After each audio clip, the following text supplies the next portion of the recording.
My parents tried to have me declared legally unfit after I refused to fund another of their emergencies, but their plan collapsed the second I took the stand and unlocked the recordings. This isn't just a story about a family falling apart.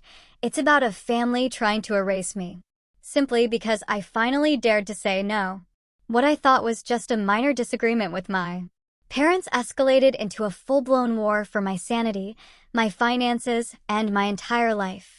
One Tuesday morning, a courier materialized at my desk like a ghost in a brown uniform, thrusting his electronic signature pad toward me. My pen hovered. Something cold slithered down my spine. That familiar warning signal I'd learned to trust after years of analyzing investment risks. But what risk could a simple envelope pose?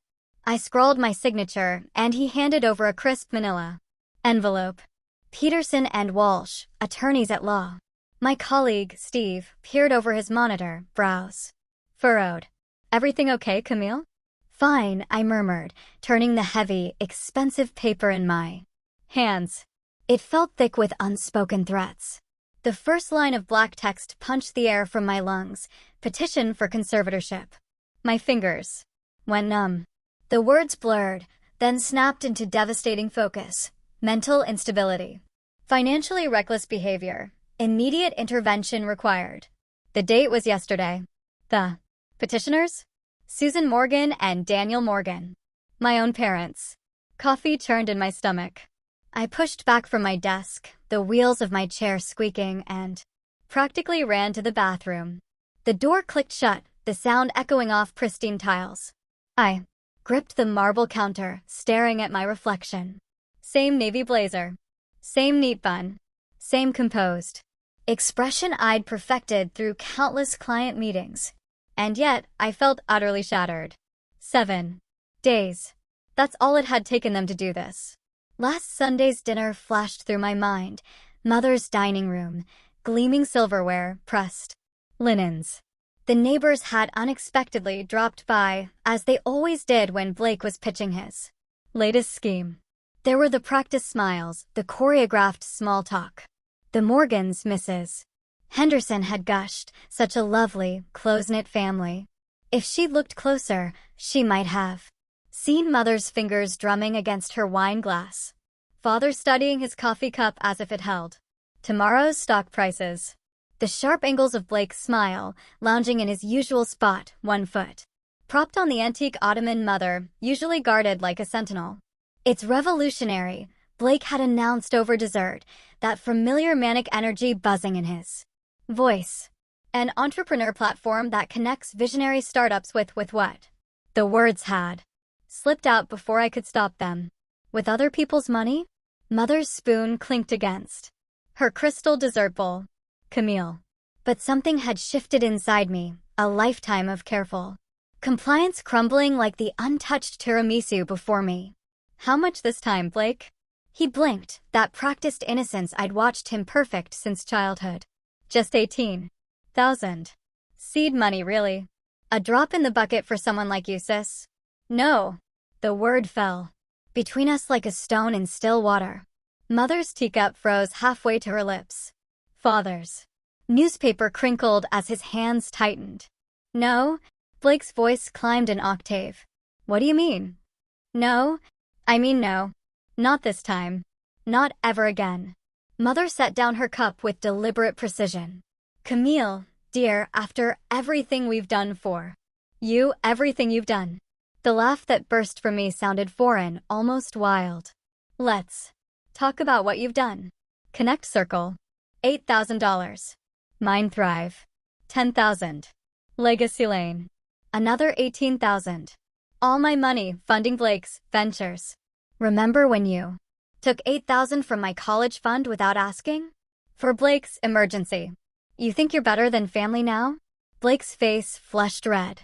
Little Miss Perfect with her fancy job and her downtown apartment. I stood then, my chair scraping against Mother's precious hardwood floors. I think I'm done. If you walk out that door, Mother's voice carried that special venom she reserved for her greatest manipulations, you'll regret it. Now, staring at my reflection in the office bathroom, I understood exactly what she'd meant. The conservatorship papers trembled in my hands. They'd cited my unstable behavior and, financially, reckless decisions, including, of all things, the purchase of my living room couch. $2,800 of carefully saved money spent on something beautiful just for me. The first tear slid down my cheek, dropping onto the legal papers. I watched it spread across the word. Unstable, warping the letters. Mother's voice echoed in my head, "You'll regret it." A bitter smile tugged at my lips as I wiped away the tear. "No, Mother. You will. Because they didn't just want my money anymore. They wanted everything. My bank accounts, my job, my apartment, my right to make my own decisions. My entire life, wrapped up in legal papers and tied with government ribbons." In the mirror, my reflection straightened her spine. The woman staring back at me looked nothing like the good daughter who'd spent 30 years trying to earn her family's love with cash and compliance. She looked like someone ready to fight. That same night, the city stretched before me, each twinkling light a star I'd wished on as a child. The conservatorship papers sprawled across my coffee table, black text stark against crisp white. 3 hours of internet research had turned my stomach to lead. Complete control of finances. Authority over medical decisions. Power to determine residence. The words blurred. They could sell my apartment, close my bank accounts, even decide where I worked. My fingers traced the edge of my beautiful charcoal sectional, the one I'd saved 6 months to buy. According to their petition, this purchase proved my financial instability.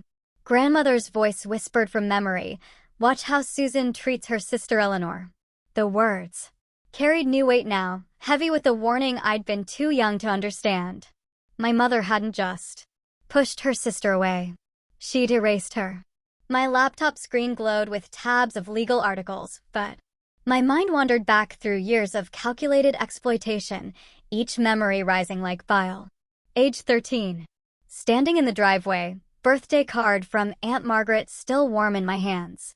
Inside, $40, enough for the silver bracelet I'd circled in every catalog for months. "Blake needs money for robotics camp," Mother had said, palm extended. "You want your brother to have opportunities, don't you?" Age 17. Tracy Martinez's desperate calls about prom dress shopping. Blake's SAT scores weren't what we hoped. Mother's voice dripped honey-sweet poison. "The tutor costs more than we expected. You understand, don't you, sweetheart?" College acceptance letter clutched in trembling hands. The savings account showing $8,000 vanished overnight.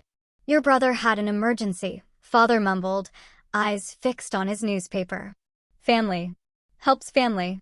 I grabbed my old storage box from the hall closet, its cardboard edges soft with age.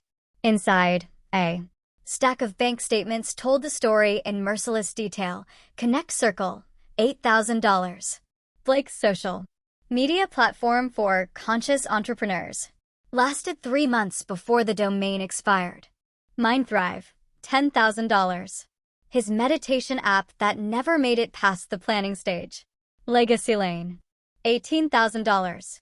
The revolutionary blockchain solution that turned out to be a glorified pyramid scheme. Mother's face floated before me, perfectly arranged features masked in perpetual concern. Every manipulation crafted with surgical precision. And Father, forever hiding behind his coffee cup, signing whatever papers she placed before him. The Christmas card caught my eye, tucked in the box's corner. Aunt Eleanor's elegant handwriting. Address and phone number preserved like a time capsule. My throat tightened as I dialed each number. A small rebellion. 3 rings. 4. Then Eleanor Winters. "Aunt Eleanor? This is Camille. Camille Morgan." My voice cracked on our shared last name.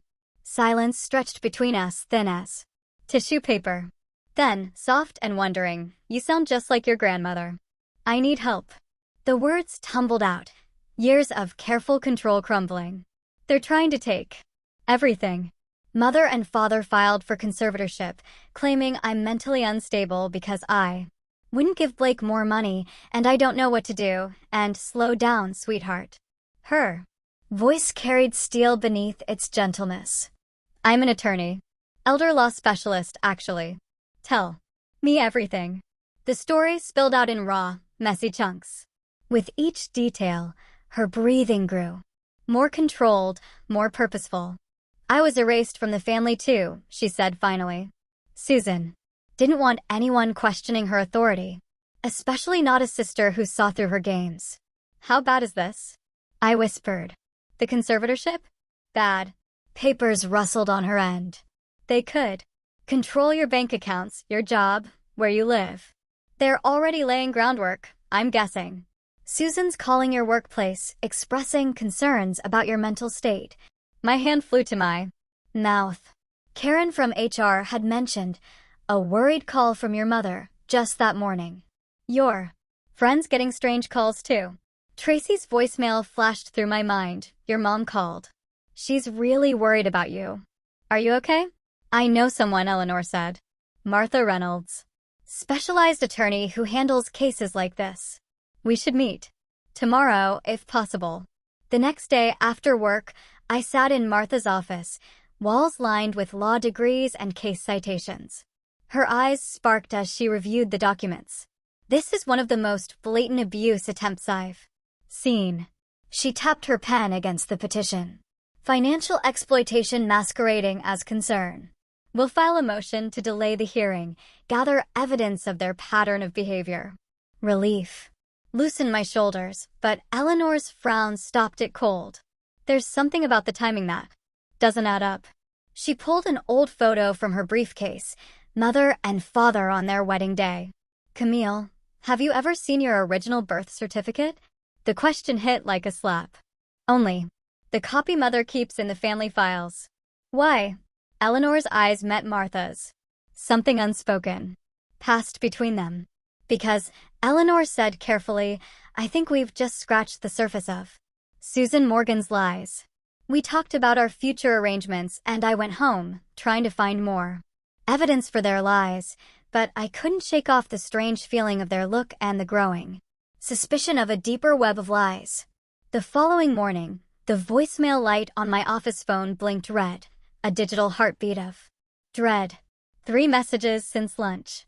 Each one from my father, his voice stretched thin with artificial concern. Sweetheart, we just want to help. Call us. Delete. Your mother is beside herself with worry. Delete. Blake says you haven't been yourself lately. My finger hovered over the delete button, but I saved this one. Evidence. The word tasted bitter, like medicine. How strange to gather proof against the people who taught me to walk, to read, to trust. My computer screen glowed. With an email from HR, subject line, wellness check request, confidential. Mother's handiwork. The careful insertion of doubt into my professional world, like poison in a cup of tea.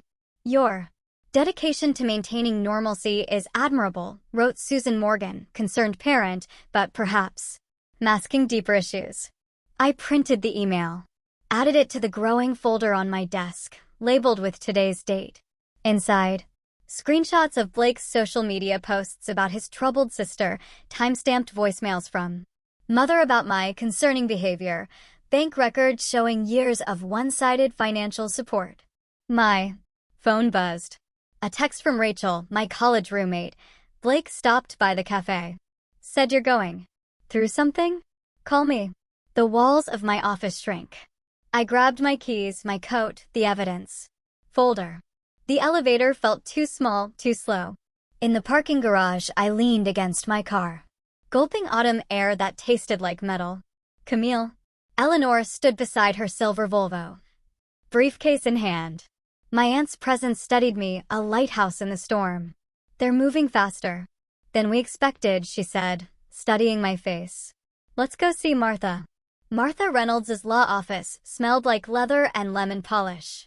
The conference room table gleamed, reflecting our faces as we spread out the evidence. Martha's fingers moved over documents. With mechanical precision, her red reading glasses perched on her nose.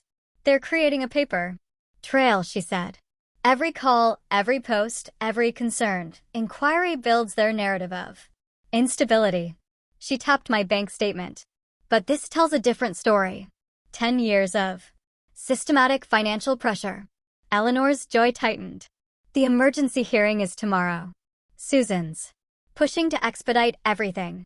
Good. Martha's smile reminded me of a shark. Let them rush.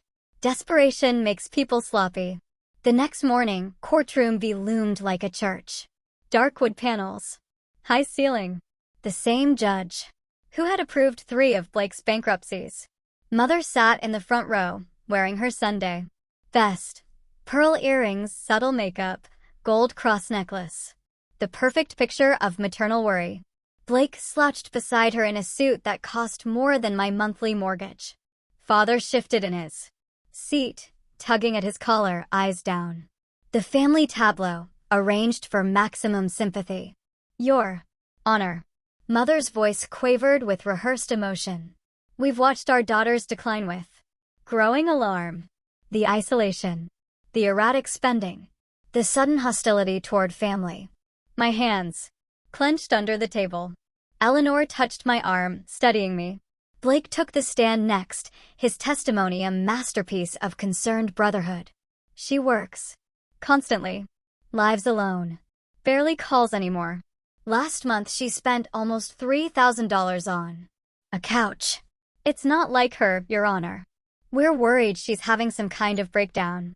Martha stood, her heels clicking against marble. Your Honor, I'd like to present evidence of the petitioner's systematic financial exploitation of my client. She projected my bank records onto the courtroom screen. 10 years of transactions, highlighted in angry red. Mother's face tightened. Blake's slouch stiffened. $8,000 withdrawn without authorization during the defendant's college years. 10 separate emergency transfers to Blake Morgan's accounts. Multiple credit cards opened in Ms. Morgan's name without her knowledge. This isn't concern for mental health, Your Honor. This is retaliation for my client finally saying no. The judge peered over his glasses at Mother. Mrs. Morgan, can you provide specific examples of unstable behavior beyond purchasing furniture and maintaining a successful career? Mother's fingers worried her necklace. She's different, Your Honor. Withdrawn. She used to be such a good daughter. Different how? Mother's voice faltered. She's never been so assertive before. The judge's pen tapped his desk. Ms. Morgan, your workplace performance reviews? I straightened in my chair. Exemplary, Your Honor. I was promoted last quarter. Your financial records show no unusual patterns beyond this furniture purchase. No, Your Honor. I maintain detailed budgets and investment portfolios. Medical history? Clean bill of health including recent psychological evaluation. Martha slid another document forward. Her therapist's assessment of sound judgment and emotional well-being. The judge removed his glasses, rubbing the bridge of his nose. Mrs. Morgan, Mr. Morgan, buying a couch does not indicate mental instability. Working hard and living independently are not signs of decline. He shuffled papers. I'm ordering a comprehensive financial investigation before proceeding further. This hearing is adjourned. Mother's face crumpled like wet paper. Father stared at his hands. Blake was already heading for the door. Later, Eleanor and I sat in a booth at Miller's Diner. The vinyl seats cracked when we moved. Coffee grew cold between us. Did you see Mom's face? A laugh bubbled up, surprising me. When the judge mentioned financial investigation, Eleanor's eyes crinkled. You know something? You look exactly like your grandmother when you smile. She had that same steel in her spine. The laugh dissolved into tears. They fell silent and hot, staining the paper napkin in my lap. I always thought something was wrong with me. Why I was never enough. Why they always needed more. Eleanor reached across the table, her hand covering mine. Nothing is wrong with you, Camille.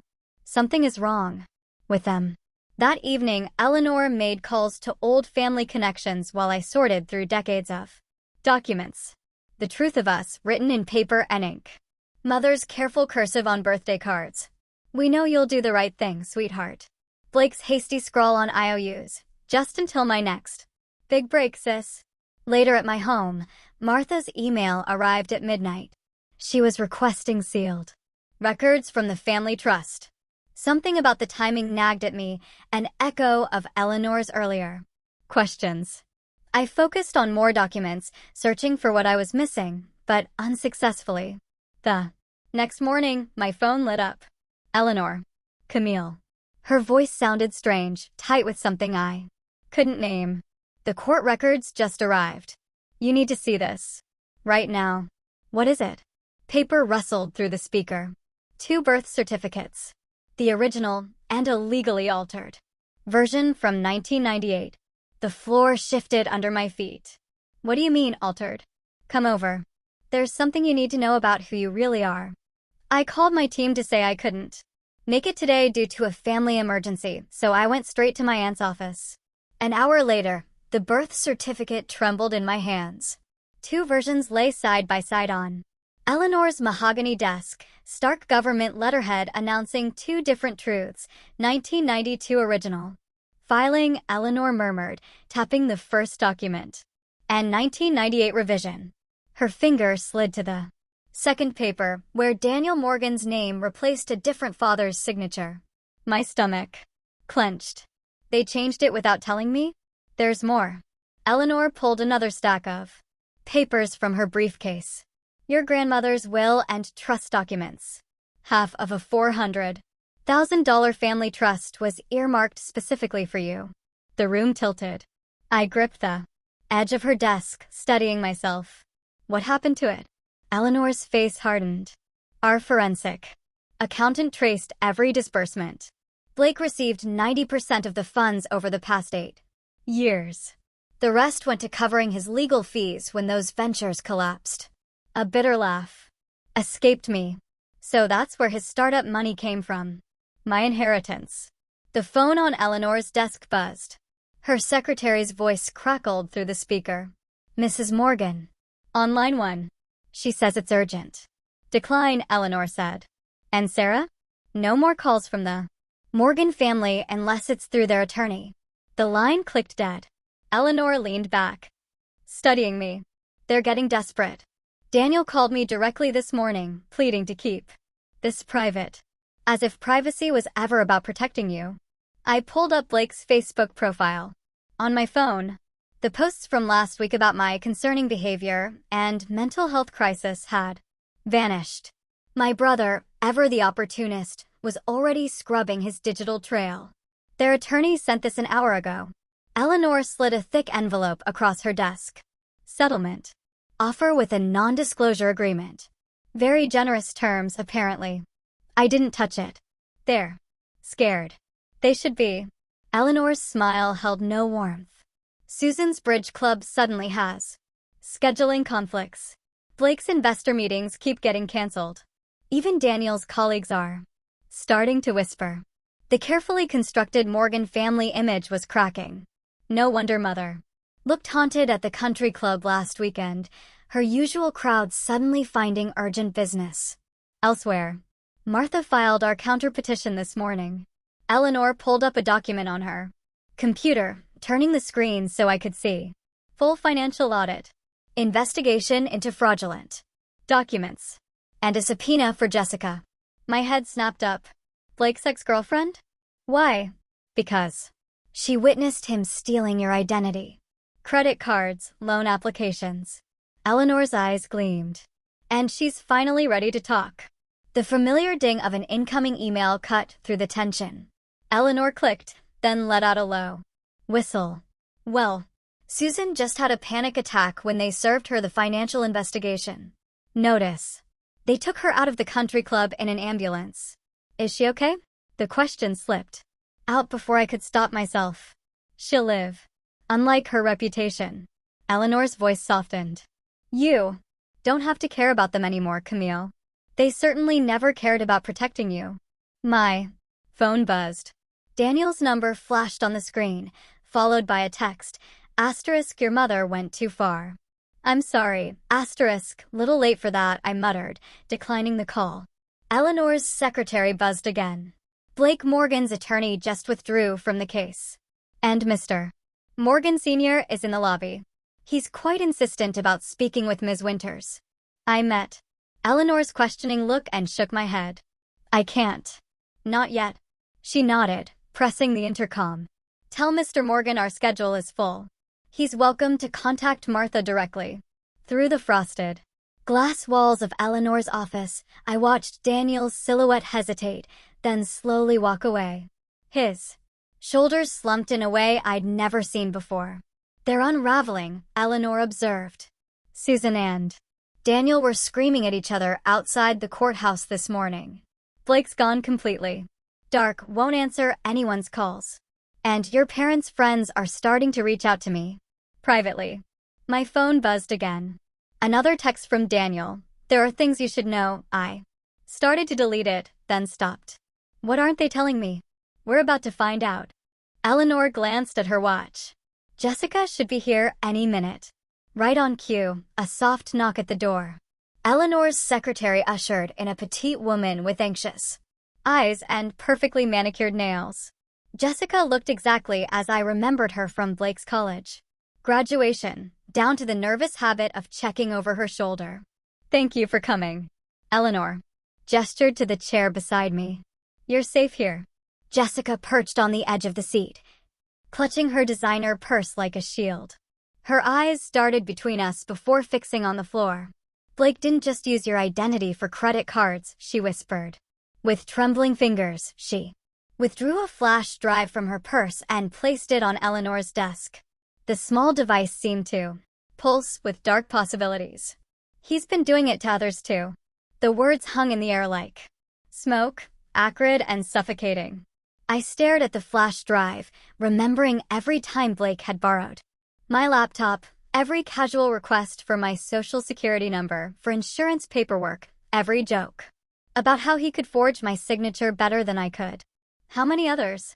Eleanor's voice was very quiet. Jessica's answer shattered what remained of my childhood illusions. All of them. Every girlfriend, every business partner, every friend who ever trusted him. And your parents knew. They helped him cover it up every single time. The family secret wasn't that I was the responsible one, the dutiful daughter who needed to be controlled for her own good. The secret was that I was the only one who'd ever said no. A week later, the courtroom loomed like a cathedral of broken promises. Marble columns stretched toward a coffered ceiling where morning light filtered through leaded windows, casting Susan Morgan's pewter hair in an almost saintly glow. She'd chosen a modest slate skirt suit that whispered concerned mother in every careful pleat. I smoothed my hands over my leather portfolio, fingertips catching on the brass corners. Eleanor sat beside me, her shoulder a steady pressure against mine. The mahogany bench creaked as she leaned forward to whisper, remember, let them talk themselves into corners. My mother's performance began the moment Judge Harrison entered. She dabbed invisible tears with an embroidered handkerchief while the family's attorney painted me as an unstable workaholic whose concerning behaviors required immediate intervention. Mrs. Morgan, tell us about your daughters. Recent changes in personality, their lawyer prompted. Susan's voice wavered with practiced vulnerability. She's become so cold, Your Honor. Hostile. When Blake needed a small business loan, just $18,000, she refused. Her own brother. She pressed the handkerchief to her lips. The couch was the final sign. $2,800 on a single piece of furniture. Our Camille was always so sensible before. The judge's pen scratched against his notepad. His weathered face revealed nothing. Blake testified next, all polished charm in his borrowed suit.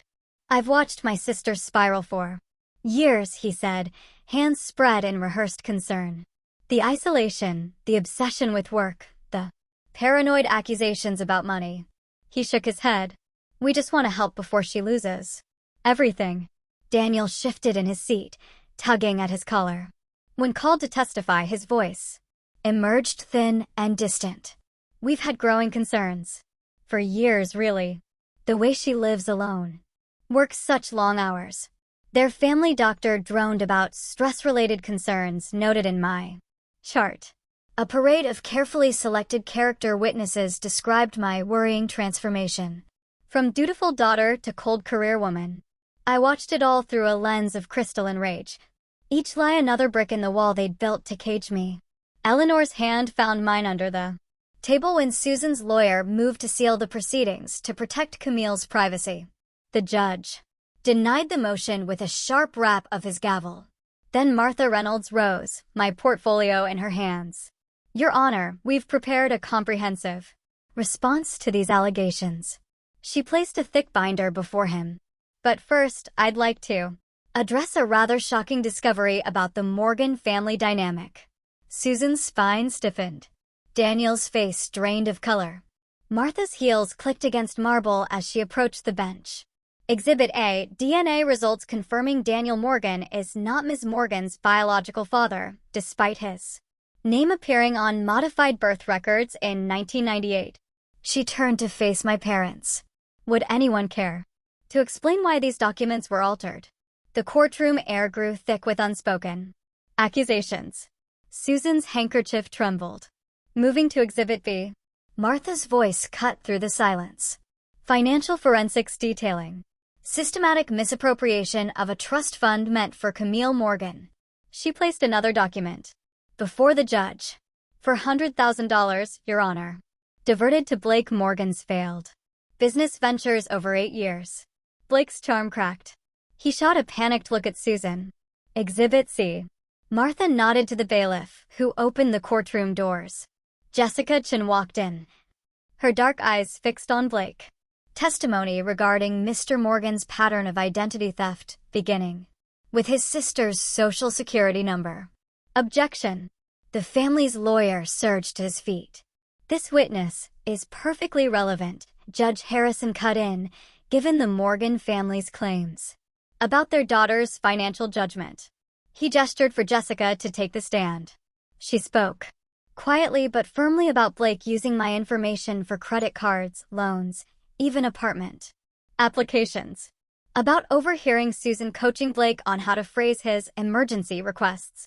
About Daniel's silent complicity in it all. Martha produced emails between my parents discussing how to manage Camille's money. Bank records showing they knew about Blake's identity theft. A recording of Susan telling Blake, just ask for $18,000. She won't miss it if we frame it right. With each revelation, my mother's composure cracked further. The careful mask of concern splintered into something raw and ugly. When Martha played the recording, Susan's face contorted. You ungrateful little, she bit off the words, but the venom in her voice echoed through the courtroom. Mrs. Morgan. Judge Harrison's tone could have frozen flame. I suggest you consider your next words very carefully. Daniel broke first. Susan handled all of it, he whispered, shoulders slumping. The trust fund, Blake's loans, everything. I just signed what she put in front of me. You spineless, Susan whirled on him, then caught herself. But it was too late. Blake tried to slip toward the doors. The bailiff's hand landed heavy on his shoulder. Judge Harrison spent long minutes reviewing the evidence, his expression darkening with each page. When he looked up, his eyes held steel. This petition for conservatorship is dismissed with prejudice. The gavel cracked like thunder. Furthermore, I am referring this matter to the district attorney's office for criminal investigation into document falsification, financial fraud, identity theft, and attempted exploitation. Susan collapsed into sobs that shook her entire body. Daniel sat motionless, aging decades in moments. Blake struggled against the bailiff's grip, protests dying on his lips. I felt nothing. No triumph. No satisfaction. Not even relief. Just a vast echoing emptiness where family should have been. Outside the courtroom, a man in a charcoal suit approached. Ms. Morgan? Robert Chin, District Attorney's Office. We'll need your cooperation for the criminal case. I watched my family being led away, Susan still weeping, Daniel shuffling like a ghost, Blake in handcuffs. The perfect family. Portrait finally showing its true colors. Is it wrong that I feel nothing for them now? I asked Eleanor as their footsteps faded.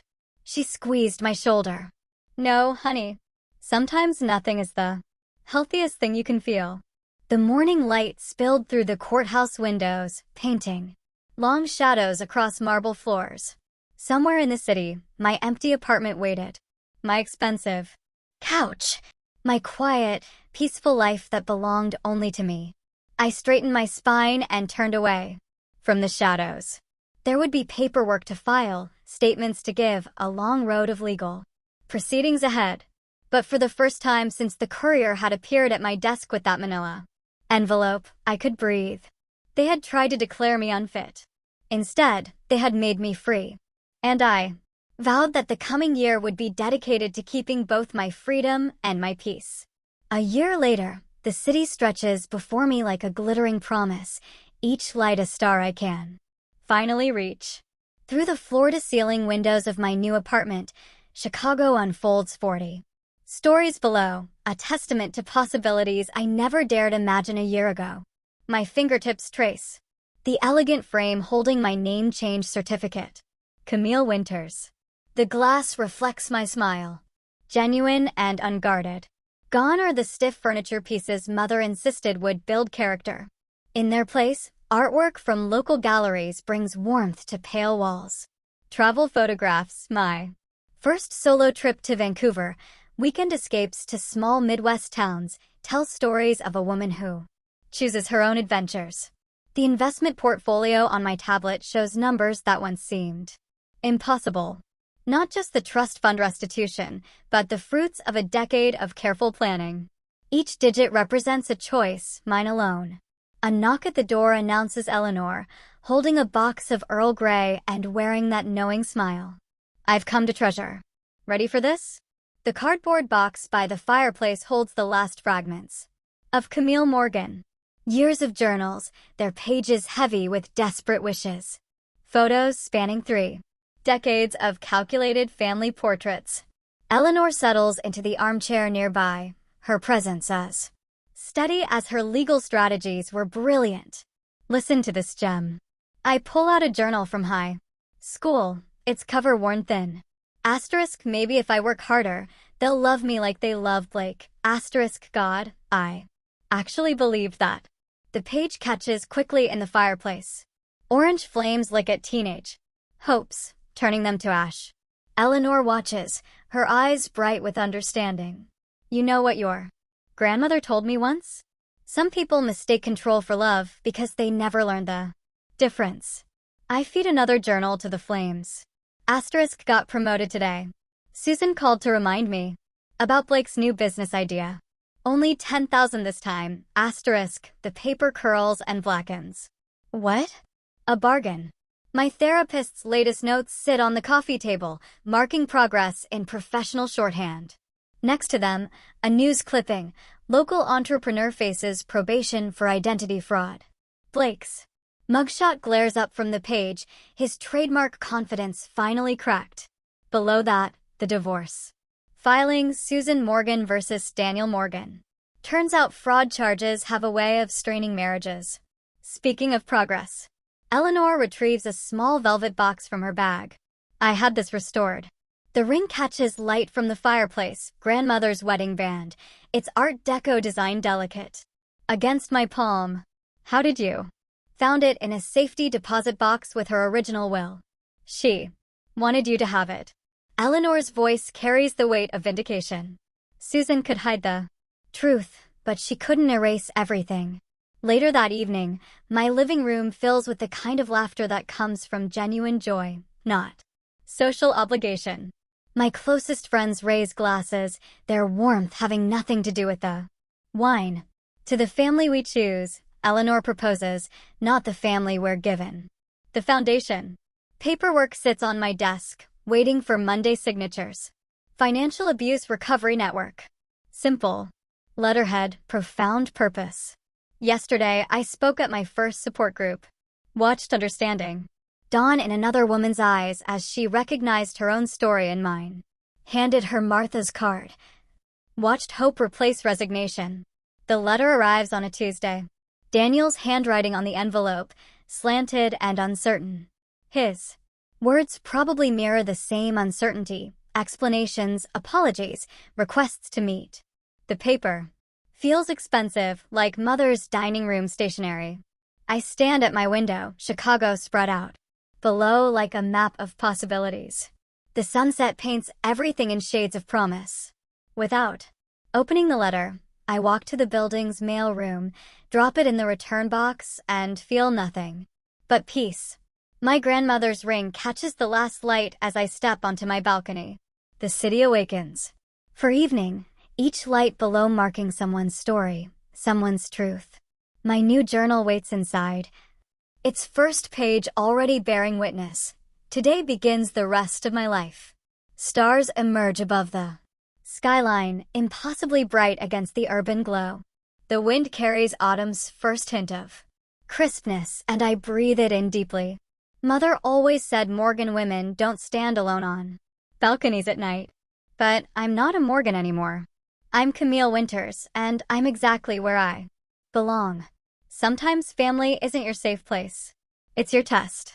And survival doesn't mean silence.